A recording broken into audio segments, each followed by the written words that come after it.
a few housekeeping rules just before we make a start.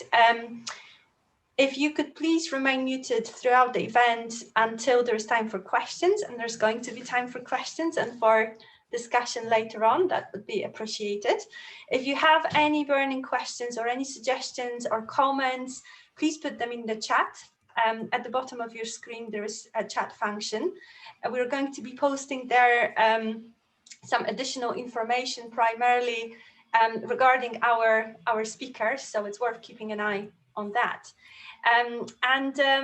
I would like to say that we've got 5 esteemed speakers here tonight, and I'm going to very briefly introduce everyone just now, and then they will have a chance to say more about themselves and about their role at Friends of John Muir Birthplace. So first speaker is Duncan Smith. Duncan, give us a wave, please.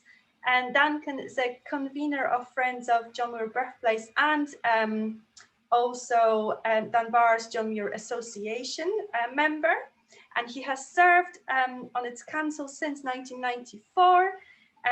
He is inspired by the fact that a small voluntary organization can make a difference like that. And also what I thought was quite interesting when I received Duncan's biographical note was when he first joined the council, it was as internet correspondent, a very exotic sounding job title. So great to have Duncan with us tonight. Second speaker will be Liz Mclean, who is currently an acting treasurer for Friends of John Muir Birthplace. And Liz has lived in Dunbar since 1990 and has been an active member of Dunbar's John Muir Association for a long time, really since shortly after its creation. Liz worked for many years as an architect with the council and became involved as a project manager to secure and redevelop the building, John Muir Birthplace building, as a visitor center to interpret Muir's life and works. So Liz has been instrumental in creation of that amazing place. Next speaker will be John Mclean, who is obviously the provost of East Lothian Council and is also the trustee of John Muir Birthplace, Friends of John Muir Birthplace. John doesn't need a lot of introducing. Everyone knows John, but perhaps not everyone knows that John was born in Macmurray and worked in various places over the years, including as business consultant, but also in various large government departments for European Commission and other international bodies. He has been a spokesman for economy and tourism since 2012 and became the provost in 2017. He was appointed a trustee of the John Muir Birthplace Charitable Trust in 2016.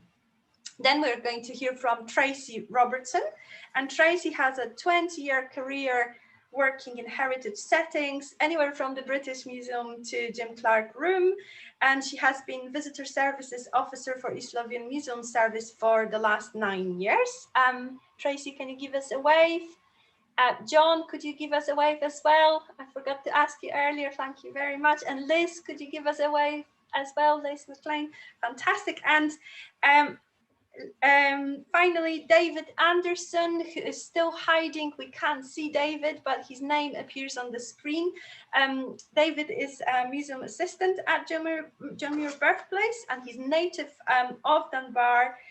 In 1990s, he came back to East Lothian after some time away and became a member of Dunbar's John Muir Association and Dunbar History Society. And he has been involved since with East Lothian Museum Service in many roles and is a well-known expert in the history of Dunbar and West Barnes. So those are very short introductions, and there will be a chance to ask all the speakers questions. But I think it's time to start our event. So I would like to welcome Duncan Smith, who will guide us through the evening. Over to you, Duncan. Thanks, Ola. Right.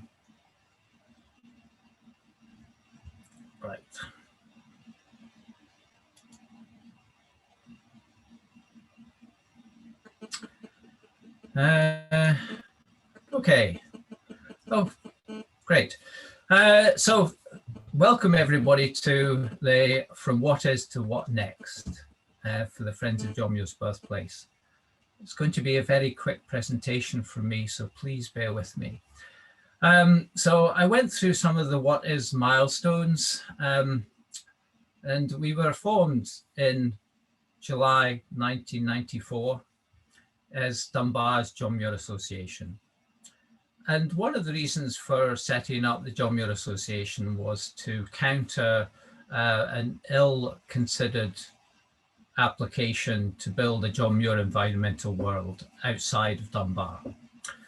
And we had the public launch in September. And of course, around about mid-90s, we had the Millennium Fund and a bid for that. So we actually looked into trying to get a John Muir Centre established in Dunbar based on a Millennium Fund bid. And that was called Wild Rock, Sea and Sky, the John Muir Project. And that was a Millennium Commission application. And then, of course, in 1998, we had a public launch of the John Muir Birthplace appeal, because in actual fact, we weren't successful in getting the Millennium Commission applications. And on the 3rd of September, as you can see, the John Muir Birthplace Trust was established. In 1999, ownership of the John Muir Birthplace officially passed to John Muir Birthplace Trust, and there was an exhibition. And in 2000, we had the Dunbar John Muir Festival, which we'll see a wee bit about in a minute. And then we had the go-ahead for the John Muir Birthplace based on the John Muir Birthplace Trust plans. And in 2003, in August, it opened. And in 2006, because we now had the John Muir's Birthplace, DGMA became known as the Friends of John Muir's Birthplace. And we added our third goal, which was basically to support the work of the museum service and the staff at the thing. And then we had the public launch of Friends of John Muir's Birthplace and showing of Al Gore's film about climate emergency, An Inconvenient Truth. And then in the present day, we have essentially conservation work, wee books produced, etc., etc., etc. So that was death by PowerPoint. Now there's no more text. It's basically just images. And I don't know how many of you were at the Dunbar John Muir Festival 2000, where we're celebrating East Lothian's Man of the Millennium. So I think it's quite important to recognize that in the year 2000, we did have a man of the millennium. And I'm not sure who might be here now, but maybe some of you will recognize yourselves. And as you can see, it was organized essentially by Dunbar's John Muir Association. The other thing that we're doing, of course, is producing wee books to sell in the birthplace. And Will Collin has been instrumental in getting as many of these done as possible. And so we have Will Collins' Close to Nature's Beating Heart, quotations from the writings of Muir, Scotchman Comes Home. We've got David Anderson talking to us later on, and he curated the town trail of John Muir's Dunbar. And then the Dunbar Primary School had a fantastic tapestry work, and that was produced into a book, and copies of that book were, oh, I apologize. My mouse is very, I'll keep my fingers off the mouse. And then exhibitions. And that's one of our major impacts that we had. And the latest exhibition, the John Muir Earth, Planet, Universe, couldn't be installed in the birthplace because of COVID-19 restrictions. So Dunbar Harbour Trust and the Friends of Dunbar Battery have been very accommodating and have it there. So if you haven't seen that exhibition yet, please go and see it. Because essentially, this what if, what next question is really phrased by that exhibition. And here's Will, to give him credit, and that's actually in the William Keith and John Muir Kindred Souls exhibition. Then visitors to the birthplace, some of you may see or recognize some of the people here. I really don't have time to really go through these, but we've had Prince Charles, Earl of Essex. We've had Janet and Harold Wood from the Sierra Club. We've had members of the Sierra Club, Alison Chin. We've had Lee Stetson, and we've had the Coastal Rowing Club. And they were the first to row the John Muir Way. And we've had great-granddaughters and great-granddaughters of John Muir visit as well. And here are some of the visitors by the number. You might recognize some of these people. So Joe McNamara was actually the 10,000th visitor. The East Linton Primary Fives with the 100,000th visitor. And then there was a group of people, I can't recall exactly. They were from the Musselburgh-based Changes, and they were the 150th visitors. And then we had the Cherry Trees Nursery children. This isn't them, by the way, but we couldn't get permission to use the photographs we took of all the children. And so we actually restaged it, and we've got John and Joe and Will in there as well. In terms of events, sorry, let me just check. The next thing was talks. Alistair Mackey gave a talk of his route in the Pyrenees. We've had Mike Wirtz give a talk on John Muir. We've had Robert Bersha give a talk, and we've had lots and lots of talks. Only a few of these I've actually illustrated here. Then in terms of events, our sand sculpture competition when East Beach had sand, things like the showing of the Scottish premiere of the Unruly Mystic, planting. So here we have planting 7 years ago, and this is what it looks like now. So from very small seedlings to these.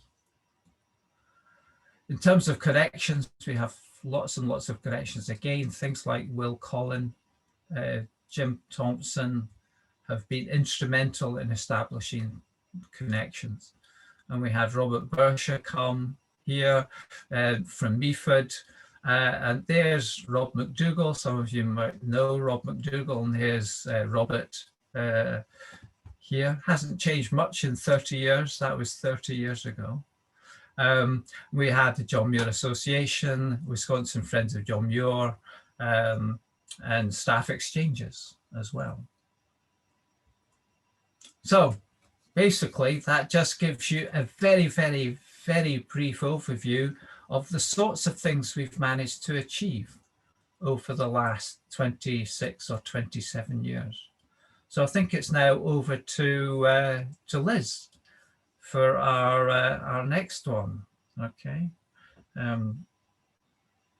need to stop sharing. Over to you, Liz. Yeah, and I need to unmute. Good. Well, thanks, Duncan. Gosh, lots of memories there. Lots of photographs that I'm glad you've got. What I want to give really is just a bit of a reflection, personal reflection, really about Muir and how and why I got involved, and really, I suppose, what it means, what he means, and what being a part of the Friends of John Muir's Birthplace and Dunbar John Muir's Association is about. And the first time I came across John Muir was actually in 1984, long before I came to Dunbar. It was on a T-shirt worn by the man I would later marry. I'd never heard of John Muir, who wasn't known in Ireland when I left in 1982. And when I realized when I landed in Dunbar in 1990 that he was actually relatively unknown in Scotland as well. And I grew up in Ireland with writers such as Michael Viney, who wrote his weekly column in the Irish Times, Nature column. And I later appreciated that the kind of poetic and the ecological basis for my response to nature and the environment was influenced by Viney, along with poets like Seamus Heaney and Michael Longley, other good Irish folk, who also explored the disconnection between Irish people and the natural world, where nature was really seen as a threat to a more progressive and a modern lifestyle. And the draining of the bogs for peat extraction for power stations in Ireland is just one example of this kind of destruction. So the first and the most famous part of Muir's quotation, which comes from one of Muir's letters to his sister in 1873, actually featured on Philip's t-shirt, and that is the one that everybody knows, "The mountains are calling and I must go." But the rest of it wasn't there, and that's, which I came to learn later, finishing it off, it says, "And I will work on while I can, studying incessantly." And this part is important because these words show that Muir understood that along with the delight and the gladness in the mountains and the landscapes came responsibility. And this resonated with me, and the idea that deriving pleasure from nature and landscape wasn't just emotional or romantic, but required some understanding of our interdependence with the ecological world, and also for us to act on this. And I've learned that reinvesting and converting emotional energy into creative action is really important for dealing with feelings of anxiety and distress in relation to climate crisis and even to COVID. And I think, you know, for me, that this is quite important. And Muir has a lot to teach us about action. So I joined the Friends in 1994, not a founding member, but shortly after it was founded. And I was motivated and inspired by the story of this boy whose early life in Dunbar formed the person who would go on to influence the creation of the national park system in the US. But I was also motivated by the number of passionate people around at the time who were determined to raise his profile. And Duncan has mentioned some of them, but I mentioned also Dan Kearney, who has now passed away some years ago. Dan was a master tailor and a kilt maker, and he actually looked like Muir. And he was a key figure in the successful effort to secure Muir's birthplace, along with others who are here, like Norman tonight. And so in 1997, the building was going to be sold off, and thankfully it was actually secured for the town and for everybody really. Before that, there was a small museum operated by the council on the top floor, which gave some information about Muir and tribute to Muir. And even then, lots of people were coming to Dunbar, lots of Americans particularly, and they were astonished at the absence of information and about Muir, and also the lack of status given to him in his place of birth. Others that Duncan has mentioned, like Will Collin, has been a huge advocate, writing his wee books and giving talks. Will is a scholar, and his memory is amazing. And he and Jim Thompson, who's a former convener of Friends, and they volunteered every Thursday at the birthplace. And that was a really important link with the birthplace between the Friends, and also the links that they maintained across the world with other Muir groups were really important. And Jim was also a town trail guide, and David's book, John Muir's Dunbar, links a number of plaques, which a lot of people probably don't realize these days, these bronze plaques around the town, which take us through John Muir's Dunbar. And I would really encourage anyone who hasn't got a copy of the book to get it, and it's still really relevant. Others like Winifred Silito. Winifred was a great networker, and she kept amazing records, and her prodigious memory is still evident even though she's 96.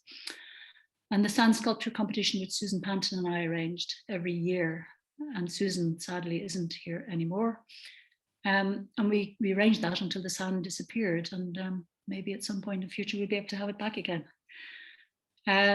And of course, Duncan, who's produced years of newsletters, of stories and activity, and thankfully we still have these, even though some of them are still not digitized. Others I will mention from this time included Graham White, who was an environmentalist and Muir scholar.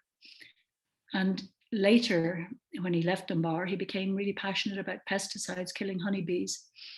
And he asserted in writing, he wrote quite a lot about this, that if Muir were alive now, he'd be banging the drum about this. And I think Muir would probably be banging the drum about lots of things. He brought environmental issues into the national debate in his day. And I think this is one of his biggest legacies. He was an individual, but it was his lobbying and networking with others which changed minds and influenced politicians to make new laws. The name John Muir is now well known locally and in Scotland, and whilst we don't yet rival the US for the number of schools and forests and monuments and even roads named after him, I do fear that the ubiquity of his name isn't necessarily a good thing. And I think it tends to engender a complacent familiarity with the name rather than the kind of lively curiosity about the person behind the name. But he does remain an inspiration for many, as he has been for me, and he was for people before him and since, well, people since, and people like Greta Thunberg who follow in his footsteps, and talks about us being at a time of history where anybody who has an insight has to speak out, no matter how uncomfortable and unprofitable it may be, and no one is too small to make a difference. And I think that's one of the key aims of the exhibition and the project. The What Next project really is to inspire people to get involved, not just with friends, but friends is part of this, to find out more, to do more, and to do it with other people. It gives us all a stronger voice and a platform for effecting change. And the friends are part of this. So thank you for that. That's my spiel. Thank you very much, Liz. Thank you. And I would like to invite John now for his contribution, please. Good evening, everybody. I'm not as articulate or as eloquent as either Duncan or Liz, but I'm delighted to be here. A wee bit about me. The reason that I asked Ola to mention that I was brought up in McMurray is because if you're brought up in McMurray, Dunbar is quite an exotic place. And my memory goes a wee bit further back than Liz. I was given a book for my Christmas in 1962 when I was 11. So you'll realise I'm 70 this year. But when I was 11, my dad gave me a book and it was called The Reader's Digest Omnibus for Young People. And there was a story in it about Muir and the national parks. And he brought me down to Dunbar, seaside and everything. And really interesting, the title that Duncan sprung on me today was An Anchor in the High Street. And I did some work 10 years or so ago about personal values and organisational values.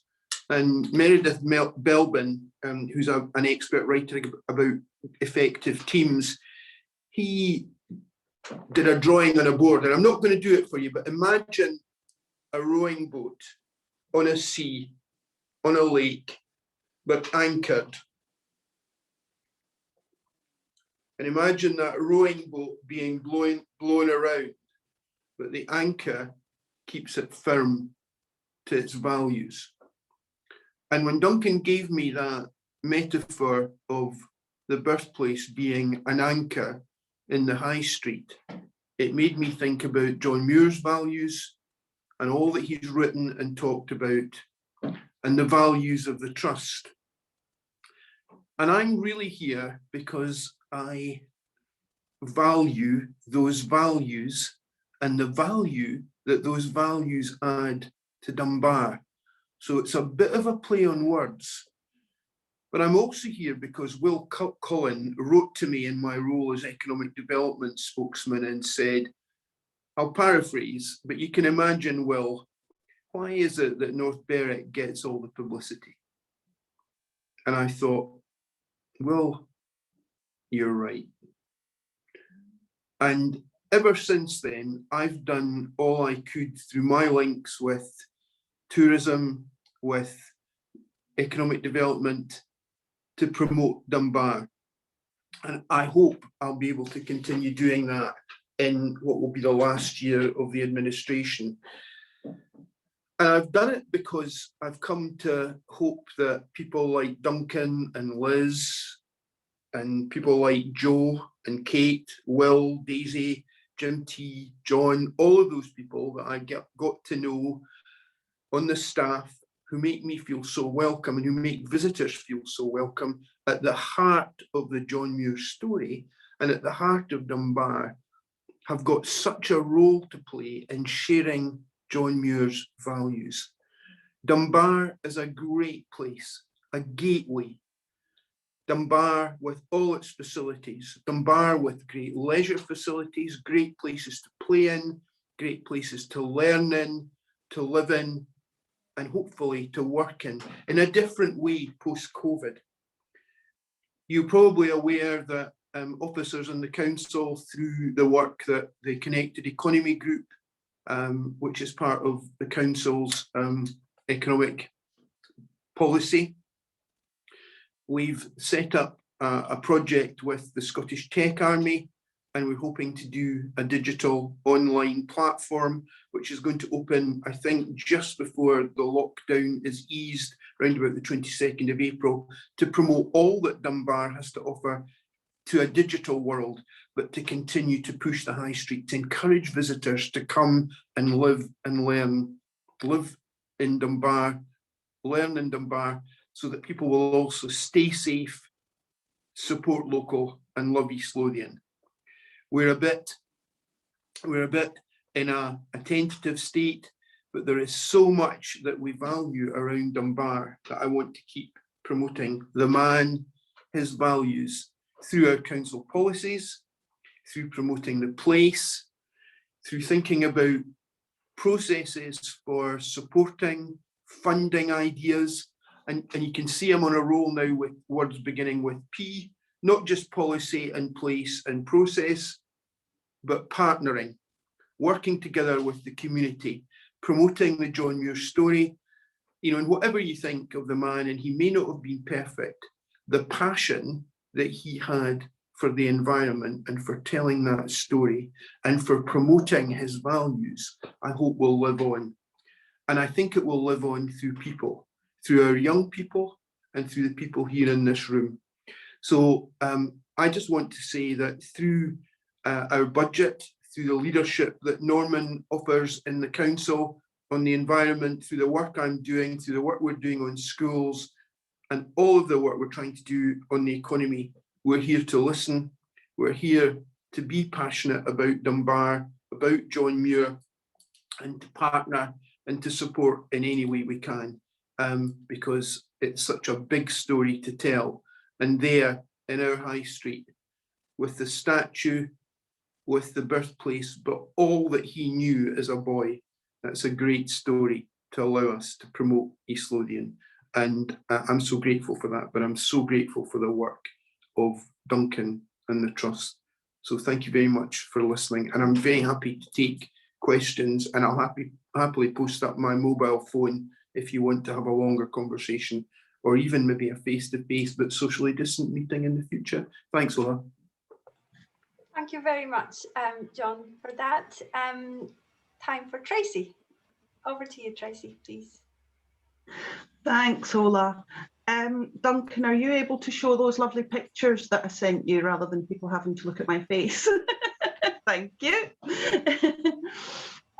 So what I'm going to talk about is a day in the life of John Muir's birthplace. and try and highlight some of the things that we do in John Muir's Birthplace in better time when we actually manage to open our doors. One of the things that we love about John Muir's Birthplace and working there is that no 2 days are the same. So yes, there are things that we have to do routinely, but we never know what visitors are going to come through the door and what they're going to ask. We like to think of our 2 friendly faces that you see when you enter the birthplace as the majestic part of the swan, while there's a lot happening under the water. And hopefully I can give you a taste of what's going on under the surface this evening.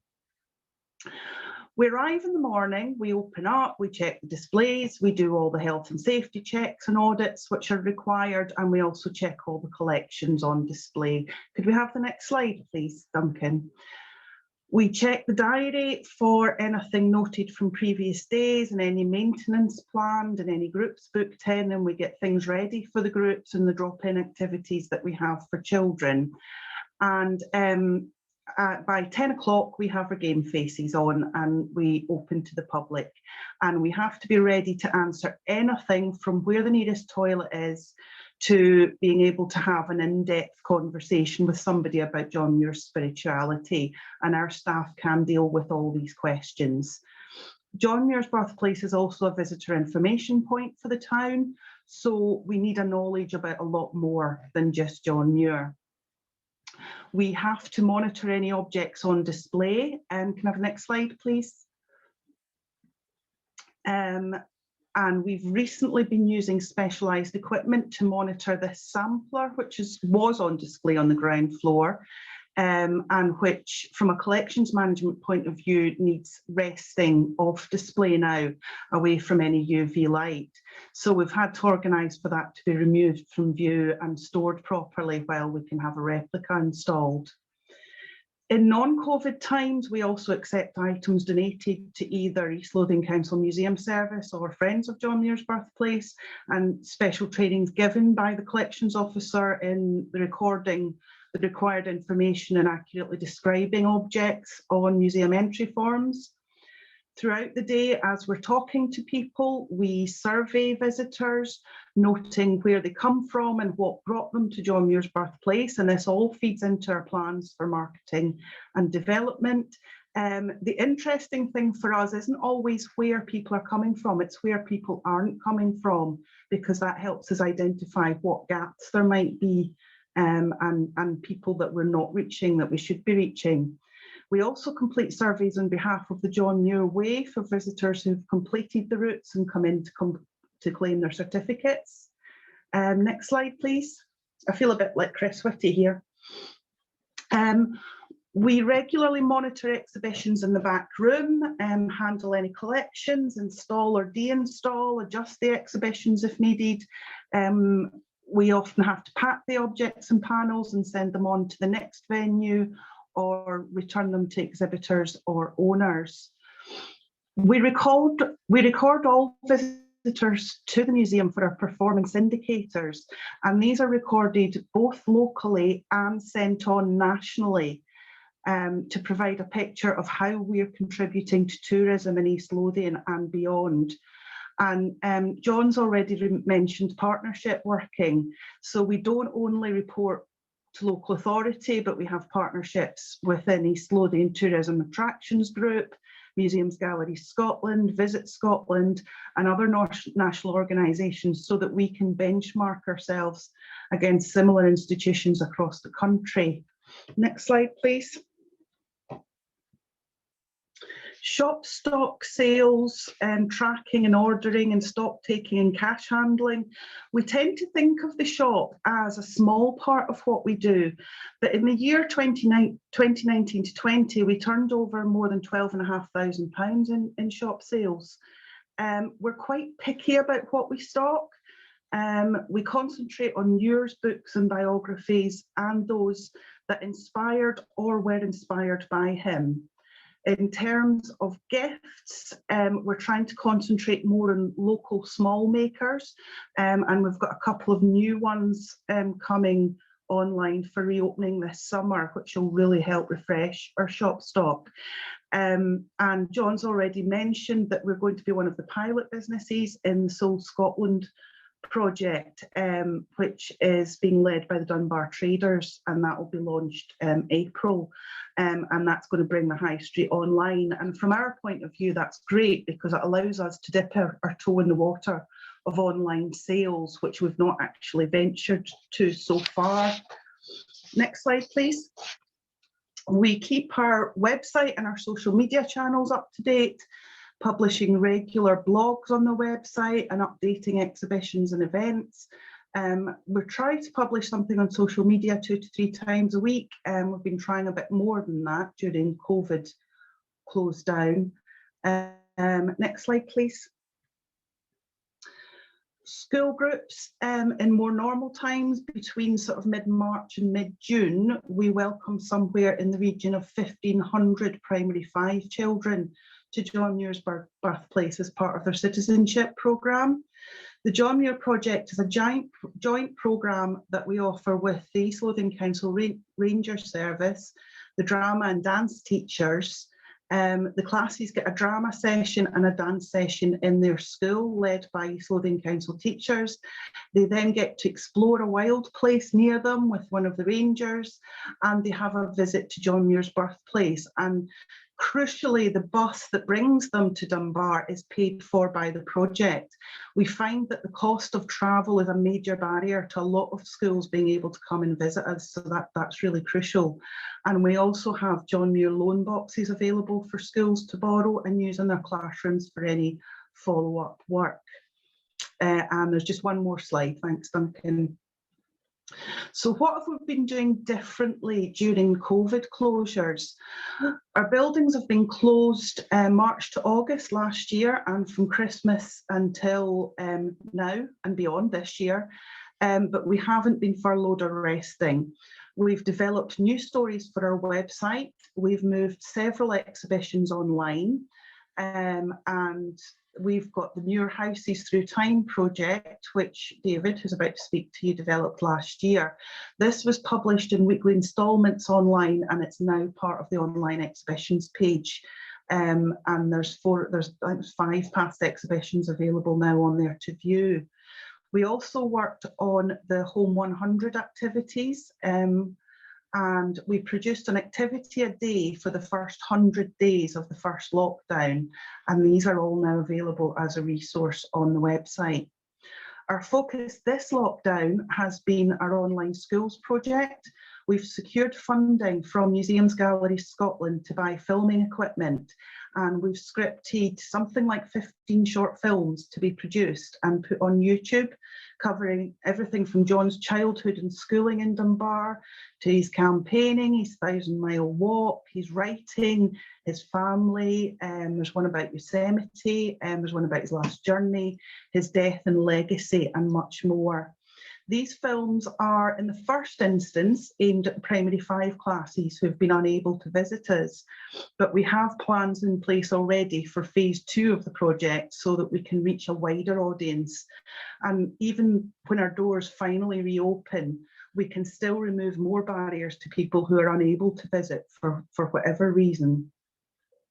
So as you can imagine, with such varied activities, we have staff with a wide range of skills, but one thing I think we all have in common is an enthusiasm for telling John's story and using it to inspire anybody who comes through our doors, whether that's physically or virtually. So that's me. Thank you very much for listening. Thank you very much, Tracy. And we've got one final presentation from David. David, we are running a little bit behind the schedule. So I saw that. If you could please try and speak for just 5 minutes, that would be amazing. Over to you. Okay, folks.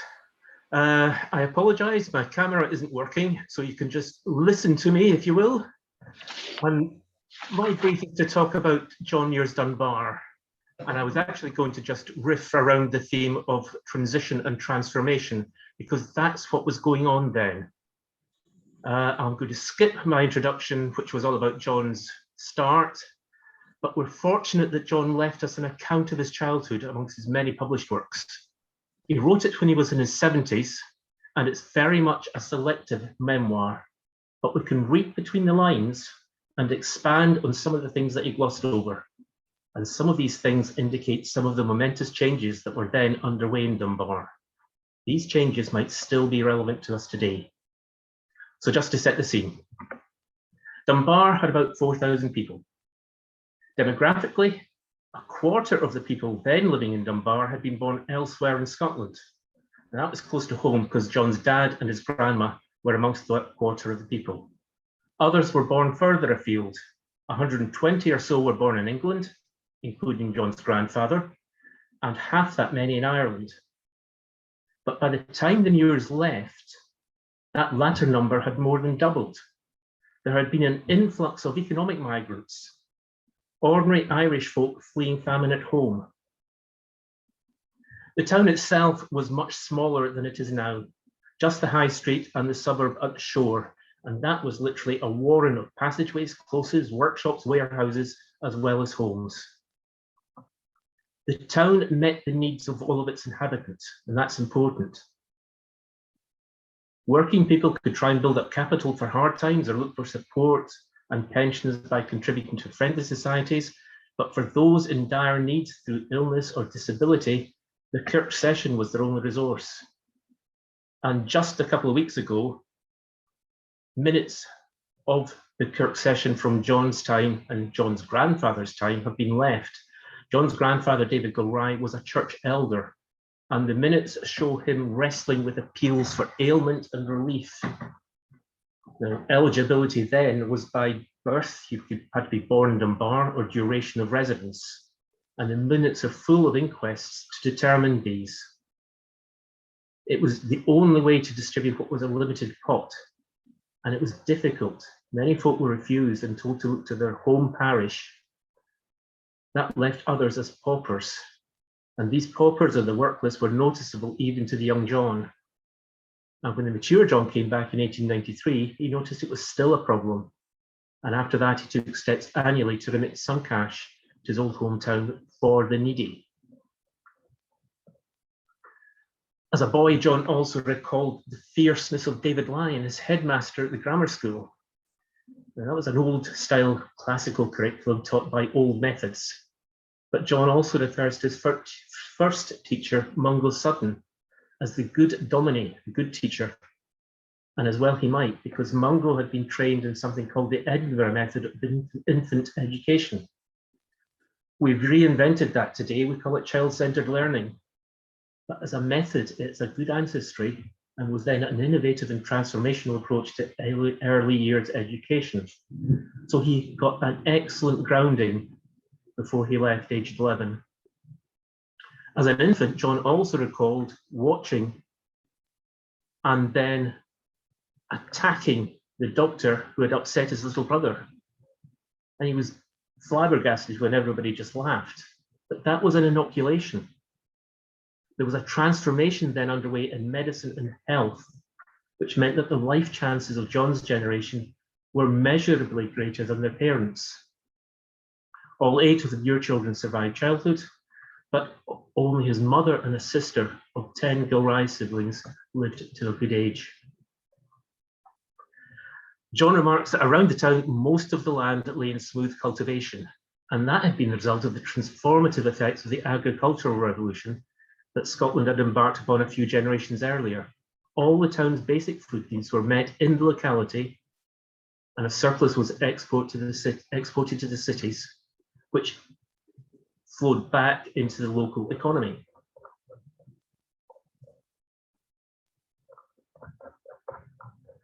Take a breath.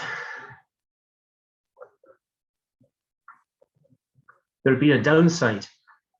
The rural economy being transformed meant although some were upskilled to work on the land and the artisans that supported them had good trade, others were displaced. Most of the heavy equipment that the farm needed was produced in Dunbar itself. The steam engine works at Sked's Engineering Foundry produced stationary engines for farms. All manner of carts, wagons, ploughs, seed drills, reapers, and so on were made in the town and nearby. 2 shipyards producing coastal sailing craft traded grain and malt along the coast, and John's sea captain uncle can testify to that. The town itself, everything was built using locally sourced stone, brick and mortar. Everything was in abundance in just a 2-mile radius, and it was built by craftsmen based in the town, furnished with predominantly local built furniture. Local economy sustained saddlers and harness makers because it was reliant on animal power, and it profited itself from selling the waste that was generated by the town to be composted and recycled as manures on the fields. Some commodities had always been traded: slates, coal, glass, salt, timber, specialty cloth, that kind of stuff. But when John started school, the town began a massive infrastructure to try and maintain its coastal trade.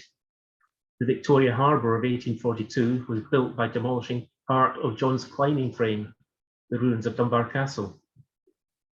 The key driver of change, though, in John's time was the arrival of railway in 1846.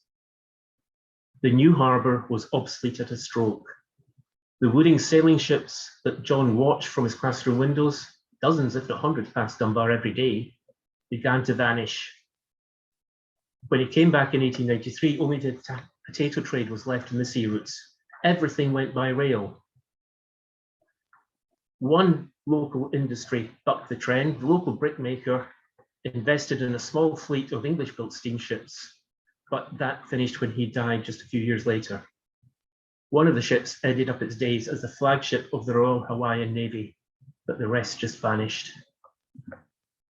Economies of factory production, mechanization, network railway, Dunbar's craftsmen began to feel the squeeze.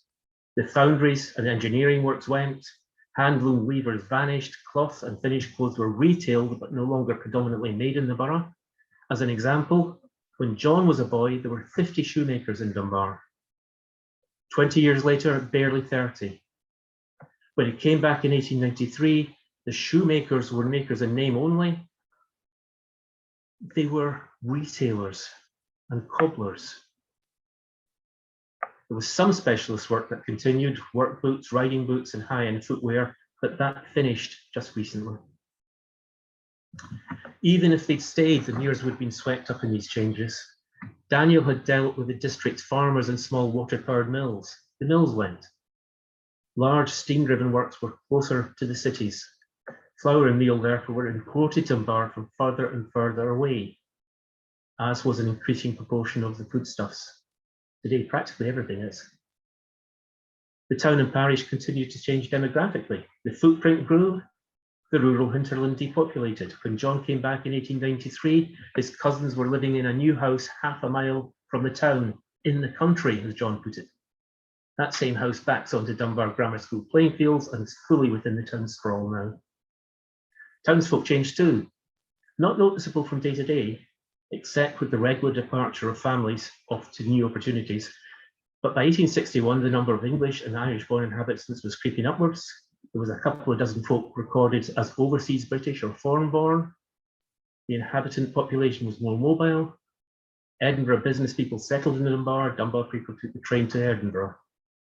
It began when John was a boy and was well underway when he returned.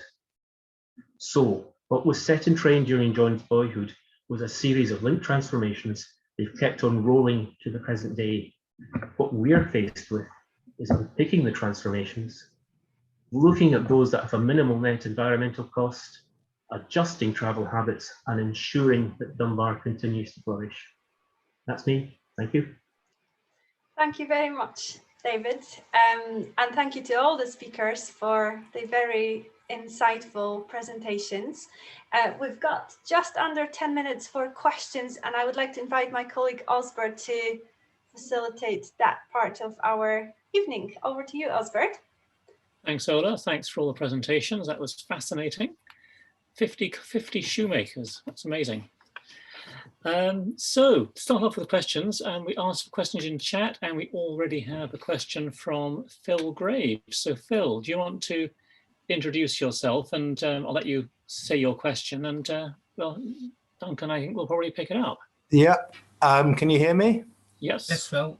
I'm not sure how I was suggested to join this webinar, but I have. I'm being very much intrigued as to what you're up to. I am a trustee of the John Muir Trust, and I have to confess I haven't been to Dunbar yet to your centre, so I'm totally ignorant prior to this webinar as to what you're doing, but as a trustee, I quite often get asked about the John Muir Way, and I find it quite frustrating that the John Muir Trust ourselves, we have no influence on what happens along the way, but we're assumed to be responsible for it. And I'm sure you have exactly the same issues, that people come into the birthplace and say, well, what are you doing about the John Muir Way? It's, there's a blockage here, or there's a farmer doing this, or whatever.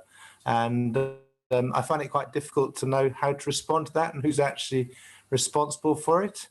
And that's one question. The other question really is, do you have any interaction with us? Because I can see scope for us marketing your centre in Dunbar, and perhaps vice versa.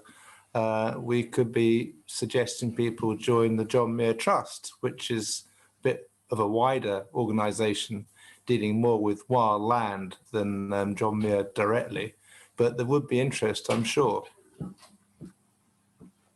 Will I answer, Phil? Well, Phil, the John Muir Trust have a representative on the John Muir Way Partnership Group. So somebody from the John Muir Trust does attend those groups. That's good. I can't remember who it is, but certainly people like Rob Bushby in the past have no longer. I don't think he's any longer a trustee.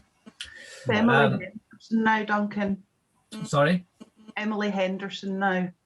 Ah, no, I meant in terms, yeah. Maybe you should point out that the Friends of John Muir's Birthplace have a representative trustee on the John Muir Birthplace Charitable Trust. And the John Muir Birthplace Charitable Trust are represented on the John Muir Way Partnership Group. So rather than bore you with all the details, we are aware of a lot of these issues, but there are funding issues and so on. But you can find out through the John Muir Trust organisation or their management team what needs to be clarified, I think. Okay. So is that part of what used to be SNH, Nature Scott as it's now called?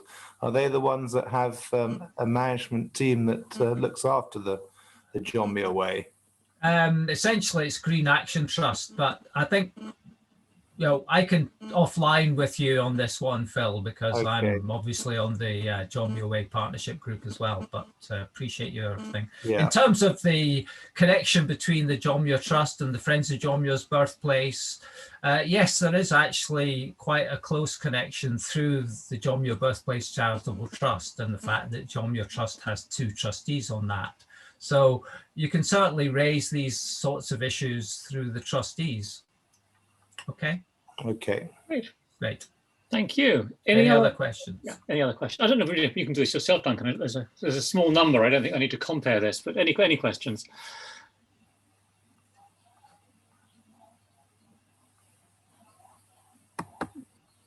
No. So, oh, Liz. Well, it's not really a question. It's really just an observation. Part of the, I guess the purpose of this was to try to discuss the existence of the Friends of John Muir's Birthplace. It came into being with a particular objective, particular purpose, and over the years, and I think you'll have gathered from the presentations that a lot of the people who started and were involved at the very beginning are no longer around or of an age that they can't really participate. And those of us who are actively left really are having discussions about the future and the purpose of the Friends as a meaningful group and whether in fact the original objectives of what was John Muir's Association, which was to bring into being the birthplace, have actually been met. And whether our future really lies with, as friends and of the birthplace, lies with integrating and supporting other organizations to continue the principles that Muir established rather than trying to have a separate organization. Now, it's a bit of an existential discussion and question for us, because but at the same time we have to be realistic. Dunbar is absolutely full and busy of people actively involved and engaged in fantastic work, and there are only so many organizations which can exist with overlapping principles, and so I'm throwing it out there as to whether the Friends need to exist in the future. That's interesting, because I think I mentioned on the connection slide I presented, there was a Canadian Friends of John Muir. They no longer exist. And basically they shut down because, you know, other groups were taking on board a lot of the projects and so on. So I echo what Liz has just said. We have to ask that question. What role does the Friends of John Muir Birthplace have, and how we're going to, you know, get there? Discuss.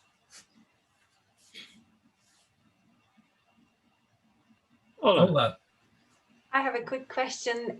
If anyone were to want to join Friends of John Muir Birthplace with a particular interest, are you currently looking for new members, and what would be the best way of getting in touch and having a discussion? Perhaps there's somebody in this room who's already pondering that, or perhaps they know people who might be interested. We're always on the lookout for more members. In fact, in our heyday, we had over 300 members.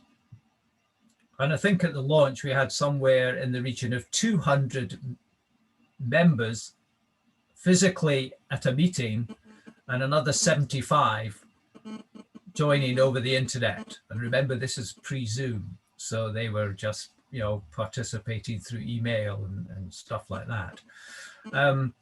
We've achieved a lot, as Liz said. We've achieved what we set out to do. Originally, it's done by the John Muir Association. And in the recent past, we've been concentrating on the third goal, which is supporting the staff of the birthplace through our production of wee books, through the production of temporary exhibitions and so on. But the John Muir Earth Planet University exhibition, where we're actually trying to concentrate on what we can do to overcome climate emergency challenges, is where some of us think we need to broaden out. But whether or not we do that as Friends or just support some of the other groups such as Rewilding, East Lothian and so on, remains to be seen.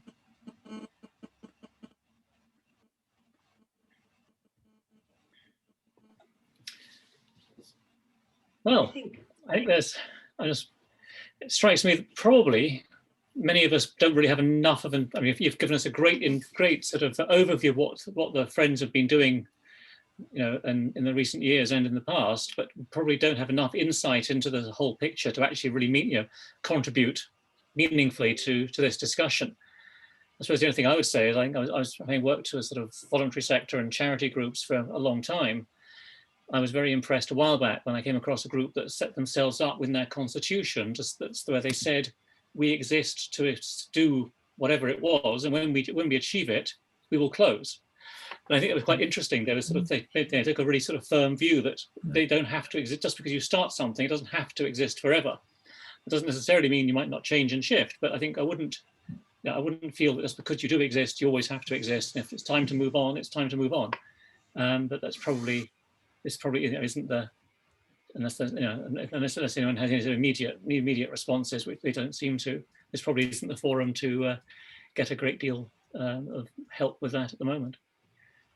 I'm aware of the time. We're just after 8 o'clock, and the plan was, which I forgot to explain at the beginning, that this gathering will take an hour, and it will be followed by a very short 15-minute long AGM session, which everyone obviously is invited to stay on, but we understand that people may have other plans and commitments.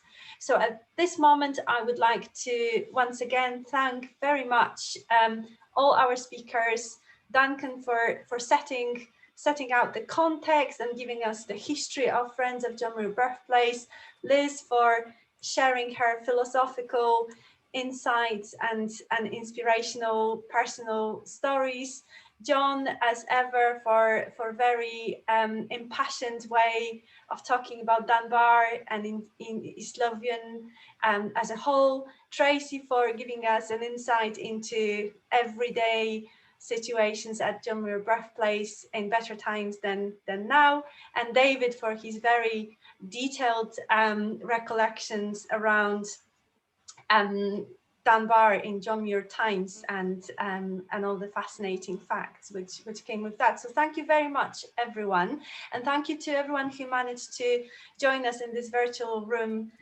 tonight. We will be sharing this recording with everyone who attended, and we're going to share the PowerPoint in presentations as well. So just look out for emails from us and also on our social media. Thank you very much. I'm going to now ask Duncan to start the AGM. So if anyone needs to leave, this is the moment, but if you would like to stay with us, we'd be delighted. Thank you.